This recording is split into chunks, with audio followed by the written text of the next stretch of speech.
these effects where they go out and commit some violence. Stay there, Jakari. We're going to come back in 1 minute. Thank you for listening to GCN. Visit Ron Paul's coming up, too. .com today.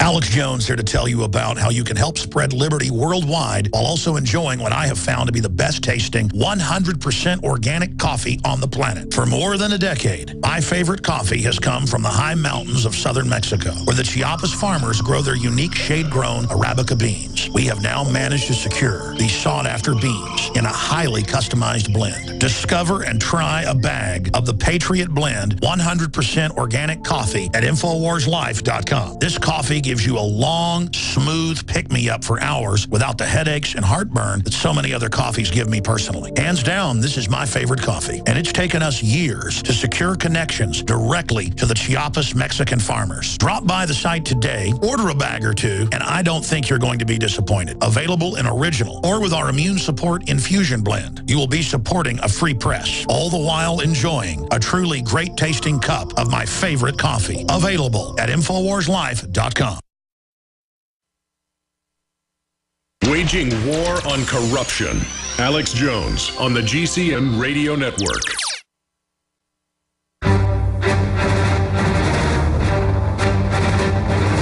Big Brother, mainstream media, government cover-ups. You want answers? Well, so does he. He's Alex Jones on the GCN Radio Network. And now, live from Austin, Texas, Alex Jones.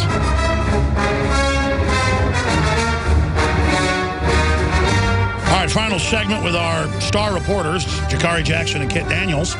They went out to the press conference at Fort Hood with the Lieutenant General, commander of the base, Mark Milley, and asked, hey, was he on drugs? Was he in psychiatric care? Oh, yeah, he was. No one else was going to ask that. You see it in AP, Reuters. It's the big story nationwide. I'm not tooting our horn. It's just that we went and asked the real questions.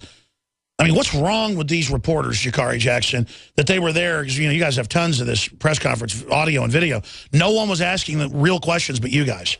Well, the thing about it was, because last night I got this information right when we were doing the nightly news, so I had to do the show, and me and Kit flew out to Fort Hood. And when we get there, the press conference had probably been going on like 10, 20 minutes before we got there. Kit Daniels, to his credit, jumps out of a moving car when I turn into the base. And then I run up to the press conference. I go park the car and get over there. And people asking, what about the police woman who stopped the guy? Another, questions that are reasonable. But, Kit comes with the hard sell. Hey, man, was he on the drugs? Was he on drugs? Why was he taking the drugs? What's up with the guns? Will you allow the guys to carry concealed on the Fort Hood campus? He says no. The general says no, because we have trained people here to protect you. But as we saw on a military base, they can't even keep you safe there. It's sad to me that the military brass today has fallen so far away from the ideals of our founding fathers. So when the Second Amendment was written, the Federalists and the Anti-Federalists, they didn't even debate about it. There's hardly any debate about it because they all believed in it. They believed in the individual right to self-defense. It was one of the only things that there wasn't debate on. It was, they debated for months on the other stuff. Yeah, absolutely. But nowadays it's like, well, we don't even have Second Amendment anymore when it comes to military base, even though they are defending our freedoms. So it's like, what's with this duopoly? Well, they won't even defend the freedoms of their own soldiers because, we've got those leaked documents from Fort Hood where they say that if you're a evangelical, well, not just that, Tea Party. Yeah, all that. But also, if you're a open carrier, the guys like to go out and open carry. They say, no, you can't do that if you represent Fort Hood. That's right. They're saying we may court-martial you. Yeah. And we've had the sergeant and others on, was he master sergeant. We will not allow you to be in Second Amendment demonstrations. Mm-hmm. We might court-martial you back on base. Exactly right. Exactly right. So they won't even stand up for the rights of their own soldiers. Yeah, and the other... That's because they're under the command of the globalist. And this lieutenant general, just think if he said... Well, yes, I agree. Maybe we should consider concealed carry. He'd get purged out of the military like that. Well, he did seem better than a lot of the... imagine how honest his answers and straightforward were compared to the White House press secretary. Yeah, at least the guy was saying what he believed, or at least he's been trained to believe. He was just giving you straight answers. Yeah. He was saying, he was on drugs. Yeah, it was psychiatric. Yeah. Yeah. So I'll give him that. I definitely give him that. But, definitely interested to see what else comes out of this situation, people ask me, is this again? What did you think when you heard about it again? Because even when Kit told me about it last night, I was like, Fort Hood, like, again, you know, so maybe we can get to the root of this problem. Well, it's such a giant base. Yeah, we get to the root of the problem where it's not just the firearm itself, it's the person and the action and taking responsibilities for those actions. I mean, to quantify it, it's like a city like Dallas. Yeah. I mean, there's hundreds of thousands of people go in and out of there every week. It's just giant, so you're going to have stuff like this happen. Yeah. My bottom line is, do not blame the Second Amendment. Yeah. I mean, that's what I told Piers Morgan. I said, look, you're prescribing mass murder pills. You have the ads on for all these Prozac-type drugs that make people do this. Stop blaming gun owners for what your listeners do. Yeah, but they didn't want to give up that ad revenue. So let's change the question. Well, they kicked me off. They went to commercial and ended it. I was supposed to come back, and then they're like, uh-oh. I mean, he was there to blame us like we killed those kids at Sandy Hook, if you believe the official story and the blue screens and all the rest of it. Yeah, it's all of us. We're collectively bad, but it's never talking about the real issues. You know, all the research done into these mass shooters being on these pills for several years now. It's almost every case. Yeah. I can't think of any case where they're not on it. Because normal people don't just randomly go out and start shooting people. It just doesn't happen. No. Right. I mean, it's like people that are having a diabetic shock or something, driving 100 miles an hour. They don't know. Great job, guys. The video's up on Infowars.com and DrudgeReport.com. Ron Paul's coming up. Stay with us. From the water table to our soils to the atmosphere itself, our world is becoming more and more toxic each and every day. But it's not just the air outside that's toxic. Indoor air has been shown to have 2 to 5 times higher concentrations of pollutants than even outdoor air. And most Americans spend 90% of their time inside using toxic chemicals within their homes. There are more than 42 million smokers in the United States. Well over 1,000 types of mold and mildew linked to numerous conditions. And don't forget the fact that 6 million Americans live with pets they're allergic to as well. When I began to research these statistics, it was clear to me it was time to start cleansing my lungs in order to combat the toxic environment that we cannot escape, but that we can fight back against. Made with organic and wild cultivated herbs and manufactured in the USA, the new InfoWars Life Lung Cleanse is here in a convenient spray bottle that can be brought with you throughout any toxic environment. Now available exclusively at InfoWarsLife.com or by calling toll-free 888-253-3139. The facts are in. The studies are legion.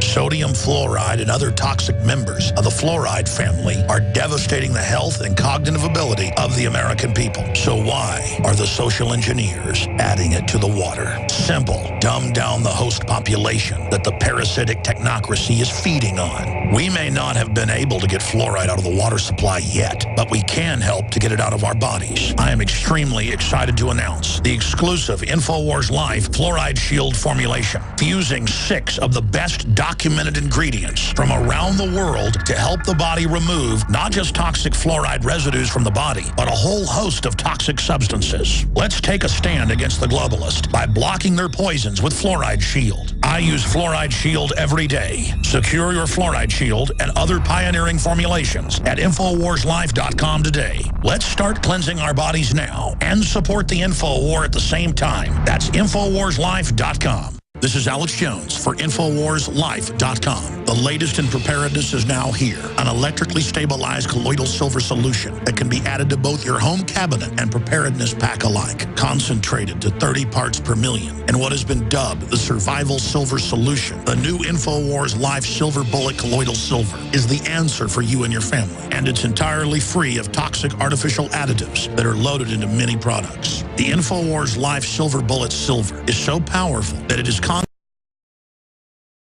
not recommended for extended continual use. This is not a low-grade formula. We are working with one of the top laboratory manufacturers in the United States to bring you the best form of colloidal silver using electrical processes within a base of deionized water for your preparedness storage. For your home kitchen, purchase your bottle of InfoWarsLife.com Silver Bullet Colloidal Silver. Find other amazing supplements at InfoWarsLife.com. The Genesis Communications Radio Network proudly presents The Alex Jones Show, because there's a war on for your mind.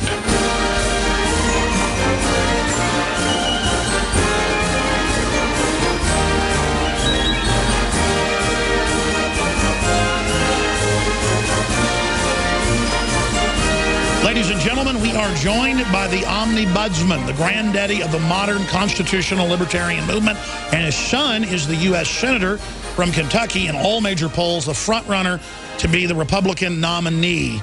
And, of course, that's Rand Paul, ladies and gentlemen. Former Congressman Ron Paul joins us here today to cover the waterfront. Thank you for coming on, sir. He also, of course, has RonPaulChannel.com, launching his own powerful multimedia TV print radio system. I'm on affiliates all over the country that carry his daily commentaries, and so I am able to hear those when I'm a guest. Very exciting to see Ron Paul and many others like Jesse Ventura starting their own media operations. This will fully overthrow the old dinosaur media system that's already discredited itself. Dr. Paul, out of the gates, Fort Hood situation. Our reporters last night talked to the commanding general.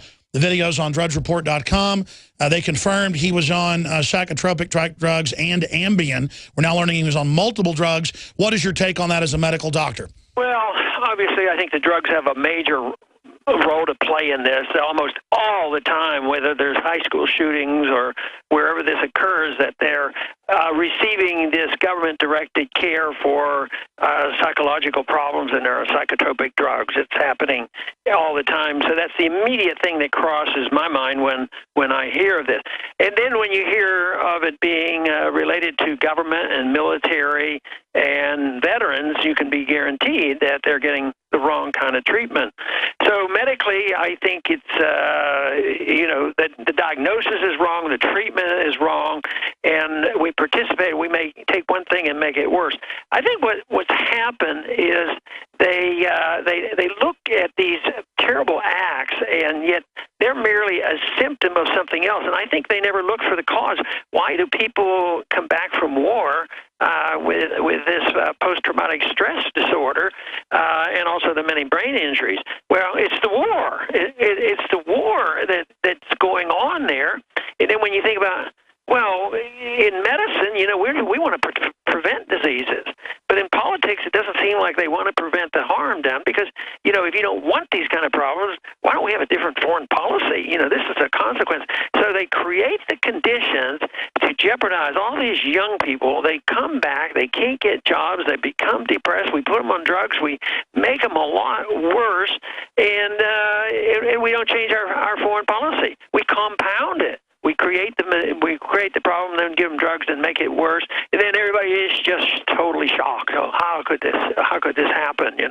And fortunately, it's not happening more. I think they've created conditions which are so terrible. But the real tragedy, when we hear about the killings and all, but what about the hundreds of thousands now who are suffering, and they're just falling, talk about falling through the cracks. These people are out on the streets, and they're begging for treatment, and yet my big beef is they never look at the cause. During the campaign, we used to talk about, I emphasize this whole thing of blowback. Maybe we have a problem with terrorism, war on terrorism, because we have a deeply flawed foreign policy, and there is blowback. No, they're not going to talk about that, and they're not going to talk about wars that make no sense. And that, of course, is what I would think is the important thing. Otherwise, we're going to have this problem for a long time to come. It's probably still going to cost us trillions of dollars doing the wrong thing. Well, you're an Air Force veteran, and, of course, during the Vietnam era, you saw a lot of duty there. Back even during Vietnam, they only made him serve 1 or 2 tours.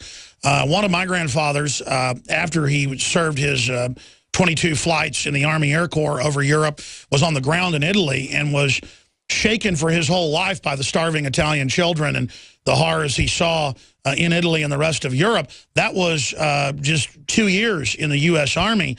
And my other grandfather was affected by World War II in a crash he was in, both of them in the Army Air Corps. I just can't imagine these guys, many of them more than 10 tours of combat now. I don't think anybody mentally can handle that. No, and that is a big thing. That is different, even though these wars are seen as not nearly as violent as the other ones. World War killed hundreds of thousands, and Vietnam killed a lot more. But a lot of people went, and a lot of people were injured and damaged. And And it's more than anybody ever imagined. And they went back and forth so often. They actually ended up in these recent wars with more days in duty and worrying about what mine they're going to step on and get blown up. But then there's the addition. Even though this problem existed in World War I